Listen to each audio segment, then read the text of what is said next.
আমরা জনপ্রধানমন্ত্রীকে বলতে চাই, যে কারণে আগামী দিনে আপনারা আমাদের উপরে হামলা করবেন, বর্তমানে হামলাগুলো করছেন, তার কারণ একটি ছিল, সেটি হলো আওয়ামী বয়ানকে আপনারা পুঁজি করে শহীদ মতিউর রহমান নিজামীকে আপনারা রাজাকার বানাচ্ছেন।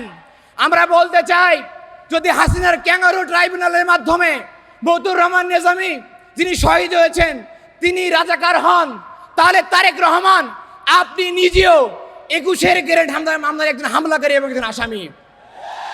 যদি আল্লামা সাইদি সাহেব রাজাকার হয়ে থাকেন, তাহলে জিয়া অরফানেজ ট্রাস্ট দুর্নীতি মামলায় তারেক রহমান আপনি একজন টাকা আত্মসাৎকারী এতিমদের। যদি শহীদ বীর কাশেম আলী সাহেব রাজাকার হয়ে থাকেন, তাহলে আমরা এটাও বলতে চাই, তারেক রহমান থেকে শুরু করে বিএনপি কর্মকর্তারা বিগত সময়ে অবৈধ সম্পদ তৈরি, মানি লন্ডারিং মামলা থেকে শুরু করে বিগত অসংখ্য মামলায় তারা আসামি এবং তারা এদেশে দোষী বলে আমরা সাব্যস্ত করতে চাই। আমরা বলতে চাই, আর কত রক্ত চান? বিগত 5 মাসে 300 জন কর্মীকে আপনারা আপনাদের খুন করেছেন, 700 জন নাগরিককে আপনারা খুন করেছেন। শুধুমাত্র বিগত ঈদুল ফিতরে 148 কোটি টাকা আপনারা বাড়তি ভাড়া আদায় করেছেন। কত টাকা, কত টেন্ডার আপনাদের লাগবে? সম্মানিত উপস্থিতি, তারেক রহমানকে বলতে চাই, টোকাই ভাড়া করে মাস্তান দিয়ে জগন্নাথ কয়দিন আপনি আটকায় রাখবেন? আলিয়া আপনি কয়দিন আটকায় রাখবেন? 1 দিন, 2 দিন, 1 সপ্তাহ, 1 মাস, এরপরে আপনি কোথায় যাবেন? মনে রাখবেন, ছাত্র শিবিরের রক্তকে যারা জায়েজ মনে করেছে তারা ইতিহাসে সবচেয়ে বড় ভুল করেছে। আমরা বিশ্বাস করি আপনি দোষীদেরকে সাংগঠনিক শাস্তির আওতায় নিয়ে আসবেন এবং তাদের উপরে একাডেমিক শাস্তি আপনারা বর্তাবেন। আশা করছি এর মাধ্যমে যদি আপনারা ক্যাম্পাসে শিক্ষার পরিবেশ ফিরিয়ে আনেন, ইসলামী ছাত্র শিবির আপনাদের পাশে বন্ধু হয়ে কাজ করবে ইনশাল্লাহ। আগামী দিনে একটি সুন্দর ক্যাম্পাস, সম্প্রীতির ক্যাম্পাস, একাডেমিক ক্যাম্পাস, শান্তির ক্যাম্পাস বিনির্মাণে আমরা সবাইকে পারস্পরিক বন্ধু হিসেবে কাজ করতে চাই। সেই আন্দোলনে, সেই সংগ্রামে আপনারা আমাদের সহযোগী হবেন। আমরা আজকে আনন্দ উল্লাস করার কথা, ফ্যাসিবাদের বিরুদ্ধে আমাদের বক্তব্য দেওয়ার কথা, ফ্যাসিবাদের নির্মমতাকে তুলে ধরার কথা, কিন্তু আজকে 5 আগস্টের আগের দিন 4 আগস্ট এবং তার আগের দিন 3 আগস্ট ছাত্রদল রোকেয়া বিশ্ববিদ্যালয় থেকে শুরু করেছে তাদের সন্ত্রাস।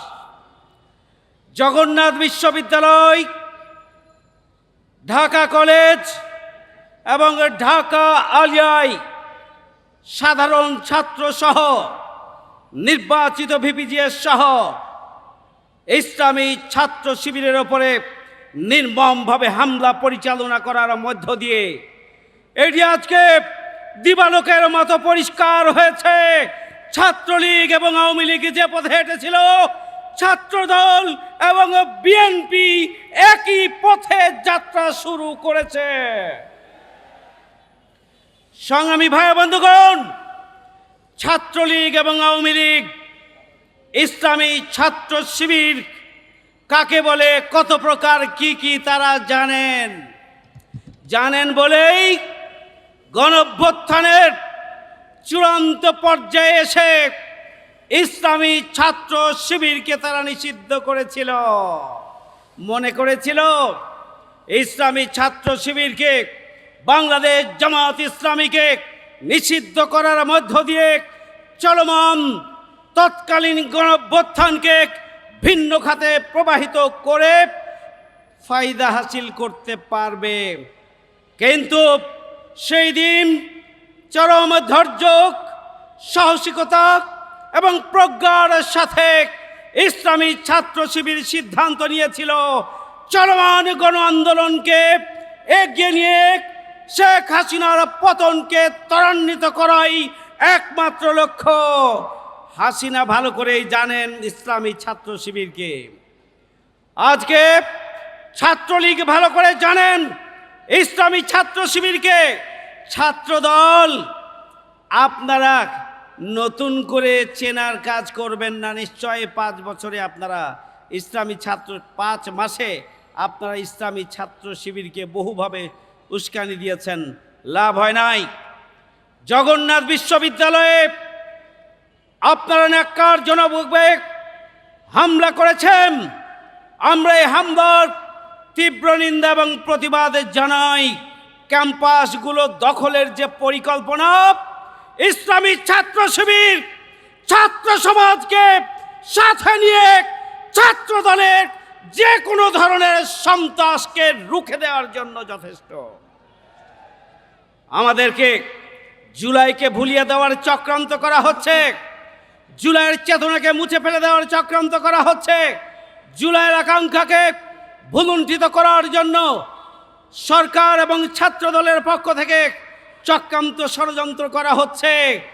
জুলাইয়ের গণভোট জনগণের মন থেকে মুছে ফেলে দেওয়ার জন্য চেষ্টা করা হচ্ছে। ছাত্রদেরকে বিএনপির এবং সরকারের ছাত্র দলের সেই আকাঙ্ক্ষাকে, ছাত্র দলের সেই ষড়যন্ত্রকে নস্যাৎ করে দেওয়ার জন্য গণভোটের গণরায় বাস্তবায়নের মধ্য দিয়ে দুর্নীতি, সন্ত্রাস, চাঁদাবাজ মুক্ত, টেন্ডারবাজ মুক্ত ক্যাম্পাস এবং বসবাসযোগ্য বাংলাদেশ প্রতিষ্ঠার জন্য আমাদেরকে রাষ্ট্র সংস্কার, সংবিধানের সংস্কারে আরও ঐক্যবদ্ধভাবে ভূমিকা পালন করতে হবে। ঐক্যবদ্ধভাবে সোচ্চার হতে হবে। খুনিদের বিচারের দাবিতে সোচ্চার হতে হবে। ক্যাম্পাসের শিক্ষার পরিবেশ নিশ্চিত করার দাবিতে সোচ্চার হতে হবে। অনাগত সব ধরনের ষড়যন্ত্র, চক্রান্ত এবং সন্ত্রাসের বিরুদ্ধে ঐক্যবদ্ধভাবে দেশ এবং জনগণকে সাথে নিয়ে এগিয়ে যাওয়ার ব্যাপারে আমাদেরকে ভূমিকা পালন করতে হবে। আমরা দেখতে পেয়েছি ক্ষমতায় আসার পরই তারা ক্যাম্পাসগুলোকে নিয়ন্ত্রণ দিতে না পেরে তারা পাগল হয়ে গিয়েছে। এই কারণেই তারা গত কয়েকদিন ধরে আমরা দেখতে পাচ্ছি বিভিন্ন ক্যাম্পাসে 24-এর 15, 16, 17 জুলাই যেমন ছাত্রলীগ নামে এসেছিল, ঠিক তেমনই একই বর্বরতার সাথে ছাত্রদল ক্যাম্পাসগুলোতে নেমে এসেছে। আমরা আজকের এই আয়োজন থেকে হুঁশিয়ারি দিতে চাই, যারা ছাত্রলীগ হয়ে উঠতে চায় তাদের পরিণতিও নিশ্চয় ছাত্রলীগের মতোই হবে। আমরা হুঁশিয়ারি দিতে চাই, যারা নতুন করে বাংলাদেশকে একটি কর্তৃত্ববাদী শাসন ব্যবস্থায় ফিরিয়ে নিতে চায় তাদের অবস্থানও আওয়ামী লীগের মতনই হবে। সারা দেশ যখন বিদ্যুৎ গ্যাসের অভাবে ভুগছে, সারা দেশের মানুষ যখন যন্ত্রণায় দিনাতিপাত করছে, তখন সেসব ইস্যু থেকে মানুষের নজরকে সরিয়ে দেওয়ার জন্য ক্যাম্পাসকে উত্তপ্ত করা হচ্ছে। আমরা স্পষ্ট করে বলতে চাই, এই ধরনের খেলায় আর মানুষ বিশ্বাস করে না। আমরা বলতে চাই, যারা এই ধরনের নোংরা খেলায় মেতে আছে তাদেরকে দেশের মানুষজন প্রত্যাখ্যান করেছে, তারা জনবিচ্ছিন্ন হয়ে গেছে। প্রিয় উপস্থিতি, আমরা দেখেছি জুলাইয়ে শিক্ষার্থীদের উপর কিভাবে হামলা করা হয়েছিল। আমরা দেখেছি জুলাই হসপিটালগুলোতে কিভাবে হামলা করা হয়েছিল আহতদের উপরে। আজ গতকাল আমরা ঠিক একই ঘটনা দেখলাম, শিক্ষকদের উপর হামলা করা হয়েছে, হসপিটালে হামলা করা হয়েছে। এর মাধ্যমে ছাত্রদল প্রমাণ করেছে কোনো সহনশীল রাজনীতি তারা করতে চায় না, বরং তারা সন্ত্রাসের রাজনীতি কায়েম করতে চায়। এদেশের ছাত্র জনতাকে আমরা আহ্বান জানাবো, যারা এদেশে সন্ত্রাসকে ফিরিয়ে আনতে চায়, যারা ক্যাম্পাসকে অসহনশীল করতে চায়, অস্থিতিশীল করতে চায়, তাদের বিরুদ্ধে আমাদের সংগ্রাম জারি থাকবে ইনশাআল্লাহ। সেই সংগ্রামে আপনাদের প্রত্যেককে শরীক হওয়ার আহ্বান জানিয়ে আমি আমার কথা শেষ করছি। আসসালামু আলাইকুম ওয়া রাহমাতুল্লাহ।